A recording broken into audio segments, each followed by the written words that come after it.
अब आपके सामने एक बार पुनः ग्रीष्म ऋतु आ गई। अप्रैल मई जून का ये जो महीना अंग्रेजी माध्यम का माना जाता है, जिसको अपन भारतीय संस्कृति में जेठ, बैसाख और आषाढ़ का महीना कहते हैं, जिसमें हमारी भोजन की पूरी पद्धतियों को एक बार हमें पुनः बदलने की आवश्यकता है। अभी जब इसके पहले आपने शिशिर ऋतु विशेषांक को सुना था, उस समय आपने देखा कि गर्म चीज़ों के प्रयोग के लिए संकेत दिए गए थे और आपने उस प्रयोग का पालन भी किया। आपने सोंठ का प्रयोग किया, आपने पीपली का प्रयोग किया, आपने काली मिर्च का प्रयोग किया, आपने बहुत सारे स्पाइसी फूड्स को लिया, आपने बहुत सारा हैवी डाइट भोजन किया, उड़द की दाल के बहुत सारे प्रयोग किए। तो ठंडी में इन सब चीज़ों ने आपके शरीर को निश्चित रूप से बहुत मजबूत और वजन बढ़ाया होगा, ऐसा मैं मानता हूँ। लेकिन अब गर्मी आ गई है। गर्मी भारत की भौगोलिक स्थितियों में करीब 8 महीने तक पड़ती है। नवंबर के महीने तक आप महसूस करेंगे कि यहाँ का जलवायु का वातावरण जो है वो गर्म रहता है। उस हिसाब से हमको भारतीय संस्कृति के हिसाब से बार बार अपनी खान पान की पद्धतियों को बदलने की आवश्यकता है।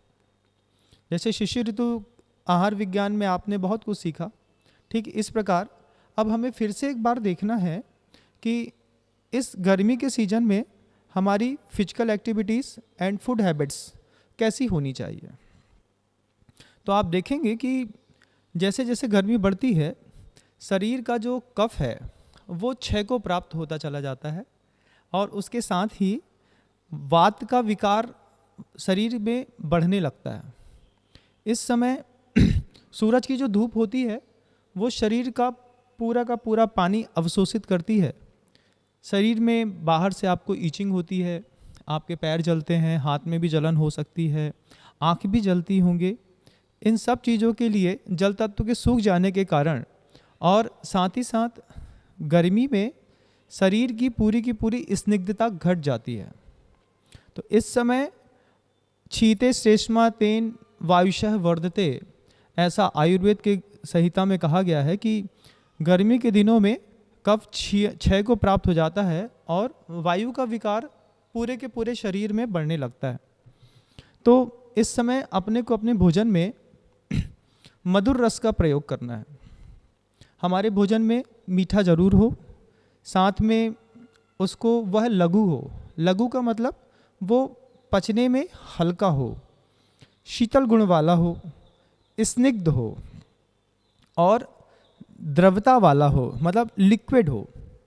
तो ऐसी कौन सी चीज़ है जो मीठी भी हो, लिक्विड भी हो, उसमें स्निग्धपना भी हो, पचने में हल्की भी हो। तो आपको ये देखना है कि गर्मी के दिनों में आप अभी तक जितना भोजन करते थे उसमें से 20% भोजन अब आपको ऑटोमेटिकली बुद्धिपूर्वक कम करना है। सोमदेव सूरी महाराज बहुत अच्छी बात कहते हैं। वो कहते हैं, यो मित भुक स बहुभुक। जो गर्मी के दिनों में पेट में थोड़ा सा जगह रख करके रखता है, कम खाता है, वो ज़्यादा खाता है। मतलब जो कम खाता है वो ज़्यादा खाने के लिए ज़्यादा दिनों तक जीवित रहता है। ये एक बहुत बड़ी बात है। तो अभी आप देखेंगे कि इन गर्मी के दिनों में जो मधुर हो, लघु हो, हल्के में पचने में हल्का हो, स्निग्ध हो, शीतल गुण वाला हो, द्रवित हो, ऐसा आप जिसको आयुर्वेद में साली चावल कहा हुआ है कि आप चावल की खीर इसका प्रयोग करें और उसमें घी जरूर डालें। स्निग्धता बहुत चाहिए उसमें। मधुर रस के लिए आप कोई भी मीठे का प्रयोग कर सकते हैं। अगर आपको नेचुरल स्वीट्स मिलते हैं तो बहुत अच्छी बात है, नहीं तो बाज़ार में जो आर्टिफिशियल स्वीट्स मिलते हैं वो भी प्रायः करके लोग अपने घरों में उसका उपयोग करते हैं। तो यहाँ पे कहते हैं कि साली चावल हो, खीर हो, और अभी तक आप उड़द की दाल का प्रयोग करते आए हैं। अब आपको उड़द की दाल का प्रयोग बंद कर देना है। अब आपको मूंग की दाल का प्रयोग शुरू करना है।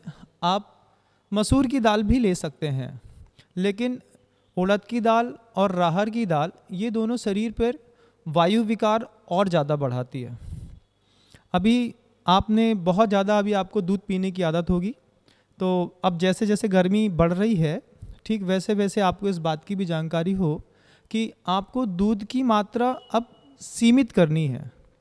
अगर आपने दूध की मात्रा सीमित नहीं करी तो वह दूध की मात्रा आपके शरीर में वायु विकार को प्रकोपित कर सकती है। साथ ही साथ अगर आप सब्जियों को देखें तो आपको पता चलेगा कि इस सीज़न में आपको सबसे ज़्यादा लौकी है, खीरा है, कद्दू है, जो पानी वाली सब्जियां हैं, इनका प्रयोग करना है। और बाज़ारों में जो बड़ी बड़ी लौकी दिखाई देती है, उसकी अपेक्षा आपको गर्मियों में कोई ऐसी व्यवस्था करनी है कि जिसके माध्यम से आपको छोटी छोटी लौकी आपके घरों में सीधे किसान के खेत से रोज़ ताज़ी मिल जाए। लौकी के साथ एक बहुत अच्छी बात बताऊं मैं आपको कि लौकी का जो जूस होता है वो बॉडी की टैनिंग करते हुए बॉडी के कलर को फेयर भी करता है। आप कभी देखिएगा कि जो लोग गर्मी के दिनों में लौकी का जूस ज़्यादा लेना पसंद करते हैं, जूस पीते हैं, वो धीरे धीरे गर्मियों में बहुत गोरे होते चले जाते हैं। तो ये एक ब्यूटी के लिए भी लौकी बहुत ज़बरदस्त चीज़ है। इसके साथ ही आपने देखा कि अभी ठंडी के दिनों में मेथी का और सरसों का, पत्तेदार सब्जियों का अपन प्रयोग करते थे। तो उन प्रयोगों से अब अगर आप उसका प्रयोग करते हैं तो पित्त बढ़ता है। तो हमको पित्त बढ़ाने वाली, चूँकि गर्मी है तो एसिड ऑटोमेटिकली पेट में बन रहा है, तो हमको पित्त बढ़ाने वाली कोई भी वस्तु का प्रयोग नहीं करना है। ठंडी और शीतल वस्तुओं का प्रयोग करना है। और साथ ही साथ अब आप यहाँ पर गर्मी के दिनों में एक बहुत अच्छा कंटेंट बुंदेलखंड में और आसपास बनता है, जिसको अपन सत्तू कहते हैं। तो आप ये देखेंगे कि सत्तू जो है वो बहुत ज़्यादा सॉलिड बेस पे नहीं खाया जाता है। गर्मी के दिनों में अगर आप सत्तू को पानी के साथ, ठंडे पानी में सत्तू डाल दिया और सत्तू के साथ उसमें थोड़ा सा मीठा मिला लिया और 1 चम्मच उसमें घी ज़रूर डालना है, और फिर उसको इतना लिक्विड करना है कि आप जैसे फ्रूटी या कोई जूस पीते हैं, ड्रिंक पीते हैं, आप ऐसे सत्तू को पिएं, तो वो आपके पेट में ठंडक भी रखेगा और पेट को, शरीर को स्वस्थ भी रखेगा। ये बहुत जानकारी वाली बात है। और अपन यहाँ पर इसके साथ ही साथ मीठे फल इत्यादि में अभी आप देख रहे हैं कि पका हुआ आम आएगा, केला मिलेगा और अंगूर मिलेगा। तो अभी मेरे को किसी ने बताया कि परवल तो 250 रुपये किलो है और अंगूर 40 रुपये किलो है। तो आपको ये देखना है कि काले और हरे अंगूर में से काले अंगूर में एनर्जी पावर्स बहुत ज़्यादा होते हैं। तो अगर आप चाहें तो आप काले अंगूर का, अच्छे जो मिलते हैं, जो मतलब बहुत ज़्यादा फर्टिलाइज़र से नहीं बनाए जाते, आप उनका प्रयोग करें इस ग्रीष्म में, तो बहुत अच्छी बात होगी। और पेय पदार्थों में शरबत इत्यादि में पूरे बुंदेलखंड में और आसपास में, फॉरेन कंट्रीज़ में भी कच्ची केरी का पना चलता है, कच्ची केरी का शरबत चलता है। तो वो अभी इस गर्मी के सीज़न में जैसा आपको लगे आप उसका भी प्रयोग कर सकते हैं। लेकिन एनर्जी ड्रिंक्स के माध्यम से आपको सबसे पहले अपने बच्चों को फ्रूटी बंद करानी है। फ्रूटी है, कोको कोला है, पेप्सी है, ये सब ऐसे ड्रिंक्स हैं जो आपके बच्चे के फिजिक को ख़राब करते हैं। बहुत ज़्यादा कार्बन डाइऑक्साइड जो होती है, आपको पता चले कि लिक्विड कार्बन जो उसके अंदर डाली जाती है, उससे आपके लंग्स के अंदर ब्लैक फंगस जैसी बीमारियां भी बढ़ सकती हैं। और कई बार तो अगर आपने रात के समय में पेप्सी या कोको कोला या फिर दूसरे कोई भी जिसमें हाइड्रोकार्बन वगैरह मिला हुआ है, ऐसे हाइड्रोजन वाले ड्रिंक्स को लेते हैं, तो कई बार हार्ट अटैक आकर के किसी की डेथ भी हो सकती है। तो इस बार बच्चों को समझाना है कि हमारी भारतीय संस्कृति में इतना अच्छा एक एनर्जी ड्रिंक है जिसको अपन खरजूर आदि मंथ कहते हैं, जिसके बारे में मैं अभी आपको बताऊंगा। तो आप उस ड्रिंक को घर के अंदर बना करके, और मैं समझता हूँ कि सारे बच्चों को वो ड्रिंक बहुत पसंद आएगा और पहली बार में ही Frooti, Coca Cola, Thums Up, Pepsi, इन सब चीज़ों की अपन के दिमाग से आदत चली जाएगी।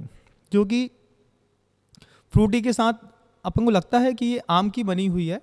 एक्चुअल में जब आप उसके रासायनिक घटकों को देखेंगे तो आपको पता चलेगा कि इसमें आम ना हो करके आम का फ्लेवर मिला हुआ होता है, और पानी के बेस्ड में शक्कर मिला करके और फ्लेवर मिला करके वो ऐसा कंटेंट बनाते हैं जो आपके बच्चे के फिजिक में कहीं से कहीं तक कोई काम नहीं आता। तो कृपया करके आप 5-10 रुपये के चक्कर में जिस बच्चे को आपकी माँ ने मौत के दर्द को सह करके पैदा किया है, उसके शरीर को आप फ्रूटी पिला करके ख़राब नहीं करें, ऐसा मेरा मानना है। और इस जो सीज़न है, इस सीज़न में लवण रस की हमको अवॉइड करना है। मतलब बहुत ज़्यादा नमकीन, बहुत ज़्यादा समोसे, बहुत ज़्यादा बेसन के आइटम ये नहीं खाने। बेसन के आइटम जितना ज़्यादा खाएंगे उतना ज़्यादा हमारे पेट में साल भर के लिए कब्जियत अब बनने लगेगी। तो गर्मी के दिनों में बेसन के आइटम का प्रयोग अपन को नहीं करना है। और बाज़ार का जो तेल का भोजन अपन करते हैं, वो तेल के भोजन के करने से हमारे शरीर में इस गर्मी में, चूँकि ऊपर से बहुत ज़्यादा गर्मी रहती है और अंदर से वो तेल के आइटम जो हैं वो आपको स्किन डिसीज़ पैदा कर सकते हैं। तो आप देखेंगे कि आपके हाथ का ये जो पोर्शन है या पैर के नीचे का पोर्शन है, घुटनी के नीचे का, उसमें आप देखेंगे आपको छोटे छोटे छोटे सफ़ेद दाग हो रहे होंगे। तो ये सब गर्मी में बहुत ज़्यादा स्पाइसी और बाज़ार का तेल, समोसा या फिर डोसा इत्यादि खाने का एक परिणाम है। और कटु रस, तिक्त रस, तीखा, बहुत ज़्यादा स्पाइसी के साथ मिर्च भी अब अपन को कम करनी है। कई बार ज़्यादा मिर्च की एलर्जी के कारण शरीर के जो बहुत ज़्यादा मर्म स्थान होते हैं, कोमल स्थान होते हैं, वहाँ पे बहुत सारे फोड़े फुंसी और बैड स्मेल आने लगती है।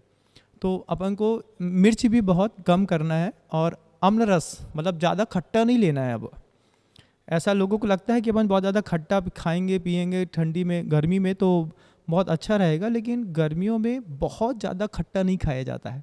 थोड़ा खट्टा टेस्ट बनाने के लिए और पित्त के शमन के लिए तो लिया जाता है। अब इसके साथ ही साथ आप ये देखेंगे कि इस गर्मियों में अब अपन को धना का प्रयोग बढ़ाना है। धना है, सौंफ है, और भोजन के पश्चात प्रत्येक घरों में सौंफ और सौंफ के साथ थोड़ा मीठा, या लोग बूरा लेना पसंद करते हैं, तो बूरा और सौंफ मिला करके भोजन के पश्चात प्रत्येक व्यक्ति को खाना चाहिए।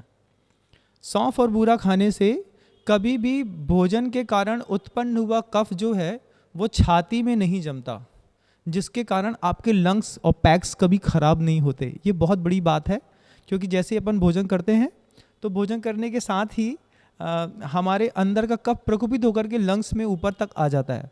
और वो लंग्स ऊपर जब गर्म पानी लेते हैं या ठंडा भी लेते हैं तो ऊपर जब आता है वो, तो फिर वो यहीं जम जाता है।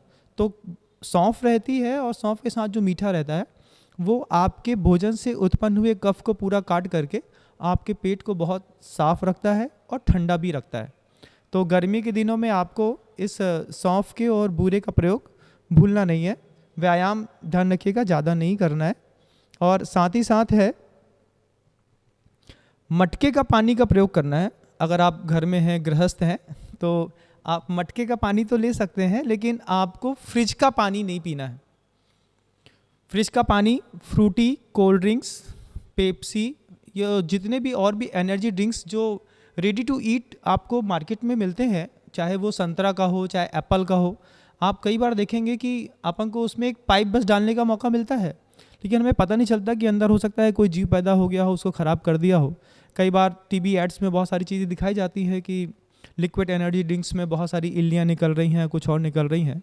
तो जैन दर्शन में भी और पूरी भारतीय संस्कृति में जो भी लोग इस बात को सुन रहे हैं उसको जानना है कि packed item ready to eat बहुत ज़्यादा हार्मफुल है अपनी बॉडी के लिए, तो अपन इसका प्रयोग नहीं करें, इसको अवॉइड करें। तो फिर आज क्वेश्चन उठता है कि अपन क्या करें। तो उसके लिए एक बहुत अच्छा एनर्जी ड्रिंक है, मैं आपको बता रहा हूँ कि अपन खरजूर आदि मंत्र आयुर्वेद का है, उसको बना सकते हैं।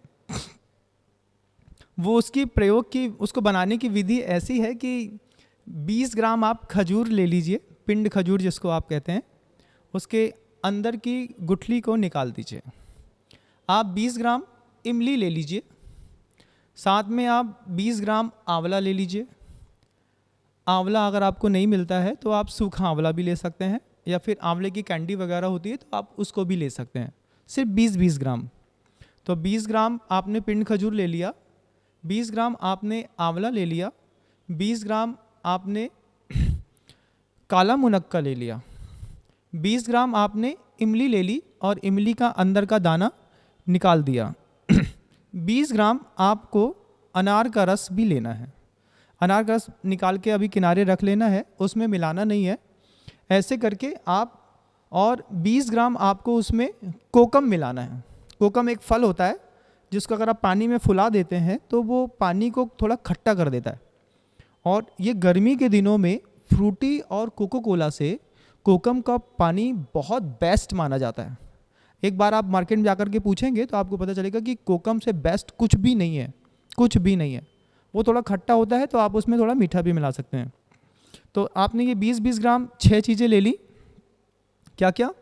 इमली ले ली 20 ग्राम, 20 ग्राम कोकम ले लिया, 20 ग्राम काला मुनक्का ले लिया, 20 ग्राम पिंड खजूर ले लिया, 20 ग्राम आपने आंवला ले लिया और 20 ग्राम अनार का दाना ले लिया। अब इन सारे जितने भी आपको मैंने जो घटक बताए हैं, इन सारे घटकों को आप इससे 4 गुना पानी में डाल करके 4 घंटे के लिए फुला दीजिए। फुलाने के बाद जब 4 घंटे में वो बिल्कुल मुलायम हो जाए, मथानी रख करके उसको पहले आप पूरा मथ लें। अगर वो अच्छे से नहीं मथ रहा है तो आप उसको मिक्सी में डाल करके उसको फेंट भी सकते हैं। और फेंटने के बाद जब आप ये 5 चीज़ों को फेंट लें, उसको निकालें और फिर उसमें फिर जितना पानी मिलाया था उतना ही पानी फिर मिला लें छानने के बाद। और छान करके उसमें आप 20 ग्राम अनार का रस डाल दें। और जैसे ही ये लिक्विड तैयार होगा, मुनक्के का, खजूर आदि, मंथ शब्द इसलिए है कि उसको मथना पड़ता है, इसलिए उसका नाम मंथ रखा हुआ है। और खजूर की इसमें मुख्यता रहती है। तो इस तरीके से ये जो लिक्विड आपके लिए एक एनर्जी ड्रिंक बनेगा, इस एनर्जी ड्रिंक में आप अपने बच्चे के पूरे फिजिक को बहुत अच्छे से सुरक्षित रख सकते हैं। और सबसे बड़ी बात मैं आपको ये बता दूं कि माँ बहनों को रक्त की जिस समय कमी होती है और उनके शरीर में ऐसा लगता है कि रक्त की कमी है या हीमोग्लोबिन डाउन हो गया है या फिर उनको स्किन डिसीज़ हो रही हैं या फिर उनको कोई भी अपने फिजिकल संबंधी जो बातें मैं यहाँ नहीं कह रहा हूँ वो हो रही हैं, तो ये जो मेरा ये 6 पदार्थों का जो खजूर आदि मंथ है, इसका प्रयोग वो माँ बहनें निरंतर कर सकते हैं, जिससे उनका हीमोग्लोबिन भी बढ़ेगा और उनके शरीर के अंदर अगर रक्त की कमी है तो वो रक्त की कमी भी इसके माध्यम से पूरी होती रहेगी। जब आप ये लिक्विड बना लें, बनाने के बाद आपको लगता है कि ये थोड़ा खट्टा लग रहा है तो आप इसमें गुड़ भी मिला सकते हैं या फिर दूसरा मीठा आपको पसंद हो, जिसको आप शक्कर वगैरह कहते हैं, उसको भी मिला करके इसको अपने टेस्ट के लेवल में बना सकते हैं। छोटा बच्चा हो, बड़े हो, हार्ट के पेशेंट हो या फिर कोई माँ बहनें हो, कोई बीमार हो या फिर कोई गर्मी में परेशान हो रहा हो, इन सब के लिए ये एनर्जी ड्रिंक सबसे बेस्ट ऑप्शन है इस गर्मी का। और आने वाली प्रत्येक गर्मियों में हमको अपने फैमिली मेम्बर्स को और सबको ये चीज़ बतानी है कि हम फ्रूटी ना पी करके हम इस तरीके का एक एनर्जी ड्रिंक बना करके देखें, क्योंकि घर में बच्चों के भविष्य की जवाबदारी माँ की रहती है। अगर माँ ही उसको 10 रुपये देकर के फ्रूटी दिला देती है तो आप निश्चित मानिए कहीं ना कहीं आप अपने बच्चे के साथ गलत कर रहे हैं। और अगर मान लीजिए आप प्रत्येक दिन 5-6 परिवार 10 सदस्यों के बीच के लिए ऐसा नहीं बना पाते हैं तो भी आप 5-7 कोकम के पीस को पानी में डाल दें और उसको छान लें। छानने के बाद फूल जाता है, उसको मैश कर लें, मैश करके छान लें और उसमें थोड़ा सा मीठा मिला लें। ये एनर्जी ड्रिंक आप एक बार यूज़ करके देखें, आपको ये एनर्जी ड्रिंक फ्रूटी से, पेप्सी से, कोको कोला से कहीं ज़्यादा अच्छा लगेगा। कोको कोला 70 रुपये का, 80 रुपये का, 100 रुपये का एक आता है और इससे हमारे देश की इकोनॉमी पर भी बहुत ज़्यादा फ़र्क पड़ता है। इस बात को भी अपन ध्यान रखें। और अपने शरीर में तो सबसे बड़ी बात फ़र्क पड़ता है ना, तो हमको अपने शरीर का ध्यान रखना है। और इस गर्मी में हमको इस तरह के एनर्जी ड्रिंक को आप खुद भी ले सकते हैं। आपके घर में कोई साधु आते हैं तो आप उन साधुओं को भी दे करके उनको भी सुरक्षित रख सकते हैं। ऐसा मैं मानता हूँ, ये बहुत अच्छा रहेगा। और एक बात मैं आपको और बताऊँ कि गर्मी के दिनों में प्रायः करके लोग बहुत ज़्यादा दही खाना पसंद करते हैं। तो दही की जो प्रकृति है वो उष्ण वीर्य की मानी गई है, वो गर्म होता है। तो ठंडी के दिनों में दही खाया जाता है, लेकिन आप बोलते हैं कि ठंडी के दिनों में दही खाते हैं तो हमारा गला जाम होता है। तो ये बात भी सही है कि ठंडी के दिनों में दही खाने से गला जाम होता है, लेकिन मैं आपको बताऊं कि अगर ताज़ा दही होता है जिसमें खट्टापन नहीं बढ़ा होता और उसको अगर आप थोड़े से मीठे के साथ ठंड के दिनों में, शरद ऋतु में या फिर बारिश में भी लेते हैं तो आपके शरीर की जो दुर्बलता है वो सारी दुर्बलताएं उस दही के माध्यम से ठीक हो जाती हैं। अब गर्मी के दिनों में क्या है कि उसकी जो प्रकृति है, स्वाद है, वो भी अम्ल है, अम्ल रस है और वो विपाक में भी खट्टा है, मतलब पेट के अंदर जाने के बाद भी खट्टा होता है। तो कभी आप ट्राई करके देखिएगा कि जब आप कभी पूरा खाना वाना खा करके जब रात के समय में मार्केट की लस्सी पीते हैं, तो लस्सी पीने के बाद आपको कई बार बेचैनी होती होगी। पीते समय तो लस्सी बहुत अच्छी लगती है, लेकिन आधे घंटे बाद आपको महसूस होगा कि लस्सी के कारण जो है हमारा पेट गड़बड़ या ख़राब हो रहा है, क्योंकि वो आपके रात के समय में जब आपके चंद्र स्वर मुख्यतः से चलने लगता है और सूर्य ख़त्म हो जाता है, उस समय आप जब लस्सी दही पीते हैं तो आपके शरीर में कहीं ना कहीं वो ऐसा इफेक्ट करता है जिससे आपका स्टमक, इंटेस्टाइन, ये सब चीज़ें डिस्टर्ब होती हैं। और ठंडा पानी आप जितना भी पीते हैं, कोई भी व्यक्ति फ्रिज का जो पानी पीने की आदत आपने डाल ली है, तो मैं आपको बताऊं कि ये आपकी कोलाइटिस की प्रॉब्लम को बढ़ाने के लिए सबसे बड़ा कारण है। और दही के साथ ये बहुत बड़ी बात आपको जाननी होगी कि अगर आपने दही, अस्वस्थ व्यक्ति दही का प्रयोग करते हैं तो उनको स्किन डिसीज़ भी हो सकती है, बुखार भी आ सकता है, रक्तपित्त भी हो सकता है, शरीर के किसी अंग से बहुत ज़्यादा खून का स्राव भी हो सकता है। और अगर आपने दही के गलत प्रयोग किए हैं तो आपको आश्चर्य होगा कि आपको कुष्ठ रोग भी हो सकते हैं। तो आप दही के साथ छेड़छाड़ मत करें। हाँ, ये बात बिल्कुल सही है कि अगर आपको यहाँ पे अभी कुछ पीने की इच्छा होती है तो आप छाछ ले सकते हैं। वो छाछ भी कैसी है कि छाछ जो है वो हल्की होती है, पाचन में मंदाग्नि जिनको हो जाती है उनको छाछ पिलाकर क्योंकि जठराग्नि को बढ़ाया जा सकता है। अग्नि का उद्दीपन करने में होती है, लघु होती है, कफ वात को वो कम करती है। और स्वाद में जो है खट्टी छाछ जो होती है वो पित्त को प्रकोपित करती है, बढ़ाती है। तो जिनको घाव हो गया हो, एलर्जी हो गई हो, या फिर जिनको स्किन डिसीज़ हो, या कान पक गया हो, या कान से कुछ बहता हो, तो उन लोगों को दही का, खट्टे का प्रयोग बिल्कुल भी नहीं करना चाहिए। अब किसी की वात प्रकृति है, तो वात प्रकृति है, अगर आपकी मान लीजिए आपके शरीर में या फिर आपकी पीठ में बहुत ज़्यादा कहीं गैस फंस जाती है, या फिर आपको बार बार अपने कंधे को ऐसा करना पड़ता है या ऐसा करना पड़ता है, तो आप ये समझिएगा कि आपको कहीं ना कहीं पीठ में वात फंसा हुआ है।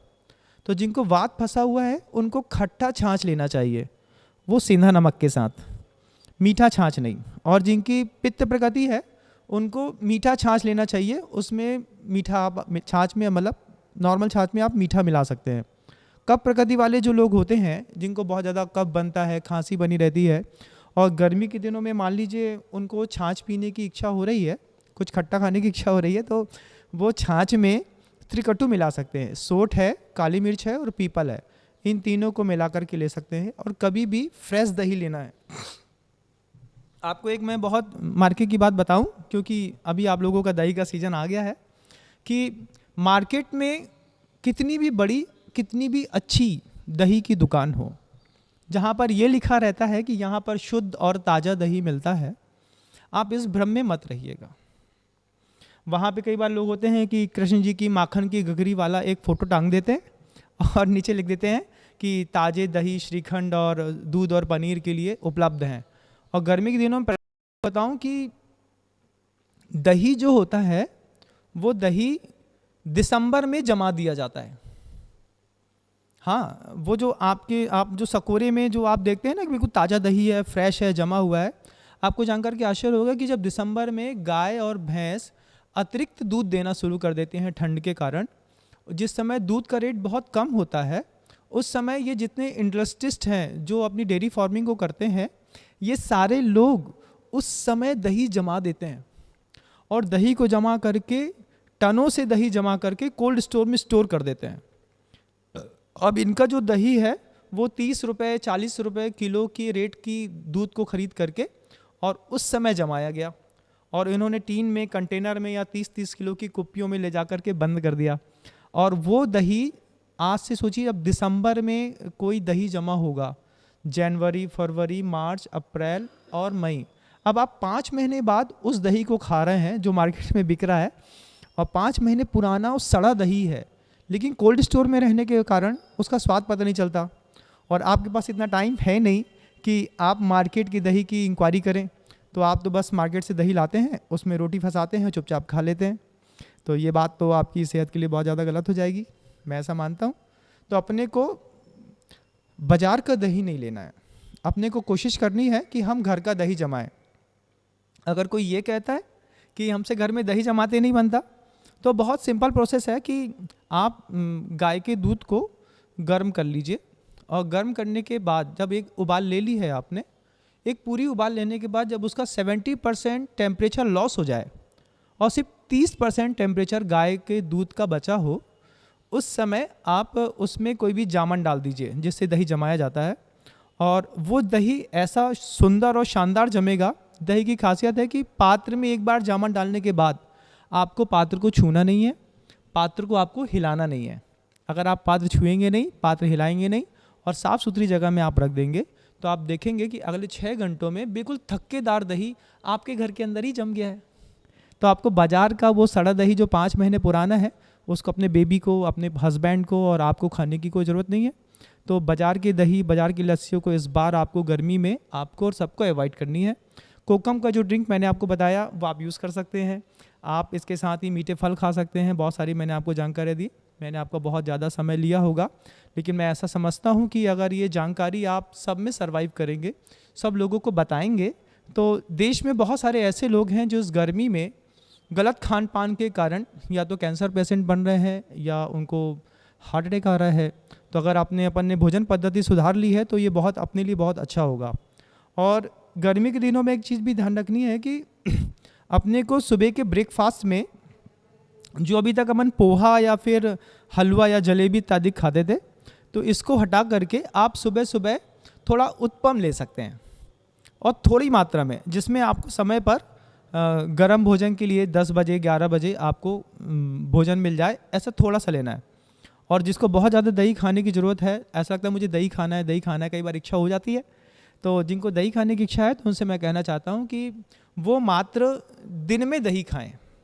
मतलब 12 बजे 1 बजे जब वो अपना भोजन करने जाते हैं तो दिन में दही ले सकते हैं, लेकिन रात में दही खाना बिल्कुल भी स्वास्थ्य के प्रतिकूल है। इससे आपको बहुत ज़्यादा हानि हो सकती है। और जो मोटे लोग हैं, जो फैटी हैं, जिनका वजन 70+ हो रहा है, वो लोग दही नहीं खाएं तो बहुत अच्छा रहेगा, क्योंकि दही उष्णवीर का होने कारण ही आपके शरीर के फिजिक को बढ़ाता है। और भी बातें मैं समय समय पर निश्चित रूप से फिर से पुनः संवाद की ये धारा बह चली है, तो अपन दोबारा संवाद के लिए उपस्थित होंगे। आज मैं इतना ही समझता हूँ। आप सबको मेरा आशीर्वाद।